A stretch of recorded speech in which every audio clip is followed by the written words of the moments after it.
জাদুর সোনা ও রূপার বেড। অনেকদিন আগের কথা। পরীরাজ্যে রানীপরীর দুই সৎ বোন ছিল। তারা রানীপরীকে খুব হিংসে করত, কেননা তারা সৎ বোন হলেও রানীপরী ছিল পরীরাজ্যের রানী, আর তারা কিছুই হতে পারেনি। তাই তারা সবসময় মনে করত তাদের সঙ্গে অবিচার হয়েছে। তাদের বাবা রানীপরীকে পরীরাজ্যের সবচেয়ে ধনী পরিবারে বিয়ে দিয়েছে, আর তার সঙ্গে রাজপুত্রকে বিয়ে করার কারণেই সে রানী হতে পেরেছে। অন্যদিকে তাদের দুই বোনের এখনো বিয়েই হয়নি, তাই যেভাবেই হোক তারা এর প্রতিশোধ নিতে চাইছিল। দেখেছিস তো ওই বড় রানীপরীটা কিভাবে রানীপরী হয়েছে? আমরা তো সব দেখেছি। ও তো সামান্য একটা মেয়ে পরী ছিল, আর বাবা ওকে পরীরাজ্যের এই রাজপুত্রের কাছে বিয়ে দিল। আর আমাদেরকেও তো পারতো একটা রাজপুত্রের কাছে বিয়ে দিয়ে আমাদের রানী করে দিতে। বাবা তা করেনি। বাবা আমাদের সঙ্গে অন্যায় করেছে। আমি আজকে বাবার খাবারে বিষ মিশিয়ে দিয়েছি। অমন বাবা আমাদের চাই না। কি বলছিস এসব? বাবার খাবারে কেন বিষ মিশিয়েছিস? বাবা যদি মারা যায়, রানীপরী তো আমাদেরকে ছাড়বে না। ও কি বুঝবে নাকি যে আমরা বাবার খাবারে বিষ মিশিয়েছি? যতদিন বাবা বেঁচে আছে আমরা ওর কিছুই ক্ষতি করতে পারবো না। বাবা জাদু ক্ষমতা দিয়ে ওকে বাঁচিয়ে নেয়। আগে আমি বাবাকে মারবো, আর তারপর ওই রানীপরীকে। আর সে তো আমাদের সৎ বাবা। আমরা তো তার আপন মেয়ে নই, তাই না? আমাদের মাকে বিয়ে করেছিল। আমাদের বাবা তো অন্যজন, তাই ওনাদের প্রতি আমার কোনো দয়া নেই। ঠিক আছে, চল, তোর যা ভালো মনে হয় তাই করিস। তারপর ওরা দুই সৎ বোন ওদের বাবার খাবারে বিষ মিশিয়ে দেয়।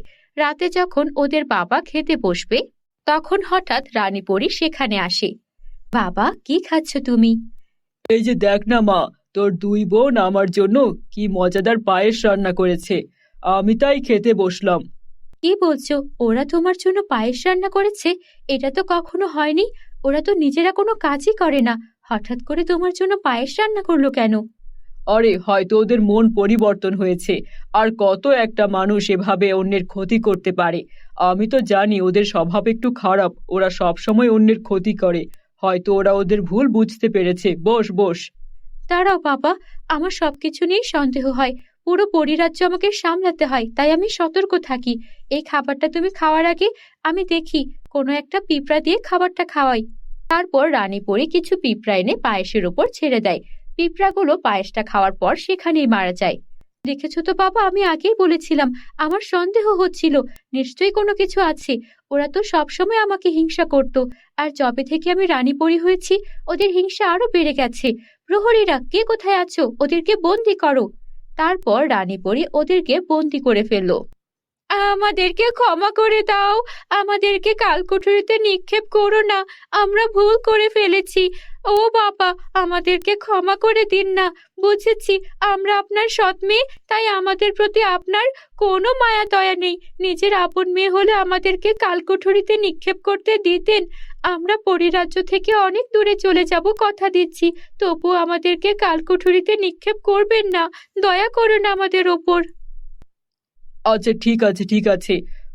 তুই এক কাজ কর মা, ওদেরকে ছেড়ে দে, ওদেরকে পৃথিবীতে পাঠিয়ে দে। ওদেরকে আর পরিরাজ্যে রাখার কোনো দরকার নেই। কি বলছো বাবা? ওদের মতো খারাপ মনের মানুষ পৃথিবীতে গিয়ে পৃথিবীর মানুষদেরও অনেক অত্যাচার করবে। ওরা যেখানে যাবে সেখানেই খারাপ কাজ করবে। ওদেরকে আমি এভাবে খোলা ছাড়তে পারি না। ঠিক আছে, আমাদেরকে পৃথিবীতে নয়, যেখানে ইচ্ছা অনেক দূরের কোনো কোথাও পাঠিয়ে দাও। তারপর আমাদেরকে কালকুঠুরিতে নিক্ষেপ করো না। তারপর রানীপরী ওর দুই সৎ বোনকে একটা নির্জন দ্বীপে পাঠিয়ে দিল। তোমরা এখানেই থাকো, তোমাদের যা যা প্রয়োজন এখানেই পেয়ে যাবে। খাবার থাকার যা লাগে সব পাঠিয়ে দেব, কিন্তু তোমাদেরকে আর পৃথিবীতে কোথাও পাঠাচ্ছি না। এই বলে রানীপরী রাগ করে সেখান থেকে পরীরাজ্যে ফিরে এলেন। দুই বোন তখন রাগে ফুঁসছিল। দেখলি তো, যা করতে গেলাম হলো হিতের বিপরীত। কোথায় ওই রাজাটাকে মারবো আর রানীপরীটাকে মারবো প্ল্যান করলাম, আর তারপর পুরো রাজ্য আমরা চালাবো। সেখানে আমরা দ্বীপে নির্বাসিত হলাম। এবার আমরা এমন কিছু করব যাতে ওরা বাপ মেয়ে দুইটাই সোজা হয়ে যায়।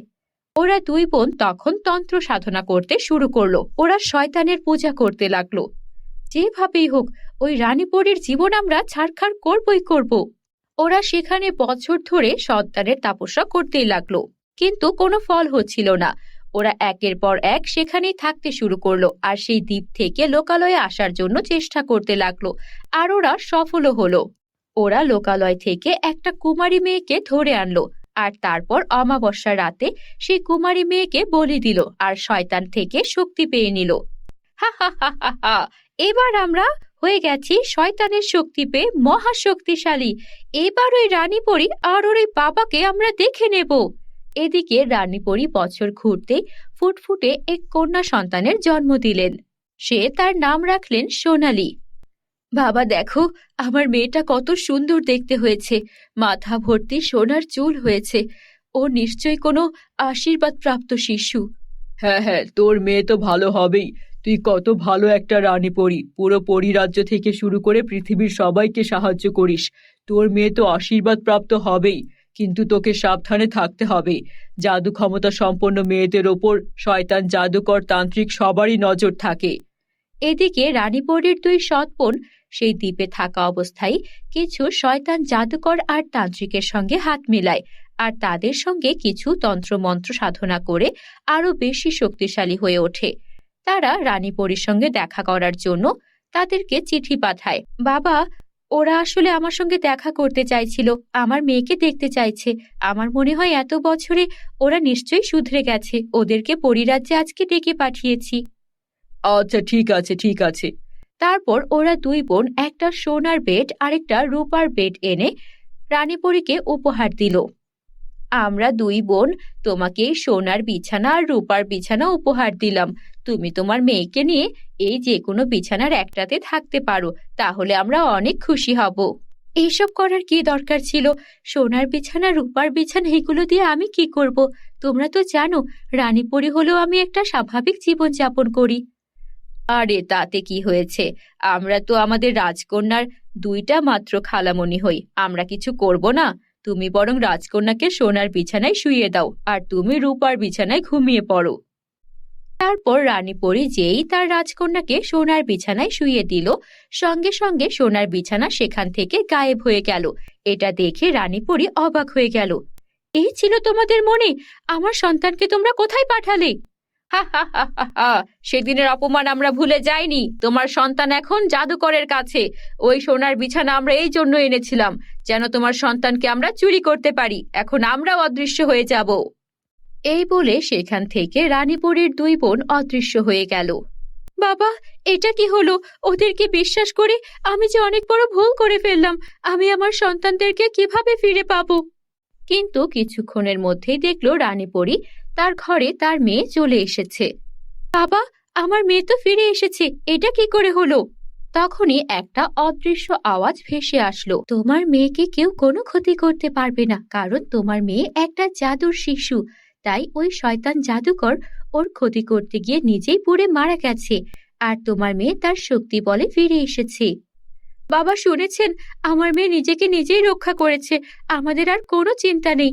তাড়াতাড়ি এখন আমার দুই শয়তান সৎবোনকে খুঁজে আমরা শাস্তি দেব। বন্ধুরা, তোমরা কি এই গল্পটির পার্ট 2 দেখতে চাও? তাহলে কমেন্টে লিখে জানাও।